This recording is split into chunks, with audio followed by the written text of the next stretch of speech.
આ વિડીયો કોઈ બે ફોનને કમ્પેરિઝન કરવા માટેનો વિડીયો નથી.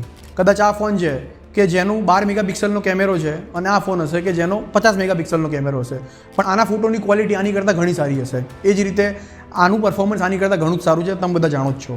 અને એટલા માટે જ કદાચ આની પ્રાઇસ આની કરતાં ઘણી મોંઘી છે. જેમ ફોનની અંદર સિમિલર સાઇઝના ફોનની અંદર કોઈ એમઆરપી કન્સેપ્ટ નથી ને, એ જ રીતે રિયલ એસ્ટેટની અંદર પણ એમઆરપીનો કોઈ જ કન્સેપ્ટ નથી. કેમ કે કારણ સિમ્પલ છે કે ભલે સેમ સાઇઝના ફ્લેટ હોય પણ સ્પેસિફિકેશન્સ અલગ અલગ હોય, બરાબર છે. અંદર શું ફ્લોરિંગ આપેલું છે, શું સીપી સેનિટરી આપેલી છે, કઈ ટાઈપની લિફ્ટ આપેલી છે, શું એમ્યુનિટીઝ આપેલી છે, એવા ઘણા બધા ફેક્ટર્સ કામ કરતા હોય છે. ડેવલપરનું પોતાનું ટેકનિકલ નોલેજ કઈ રીતનું છે એ ફેક્ટર બી એક મોટો રોલ પ્લે કરતો હોય છે રિયલ એસ્ટેટની અંદર.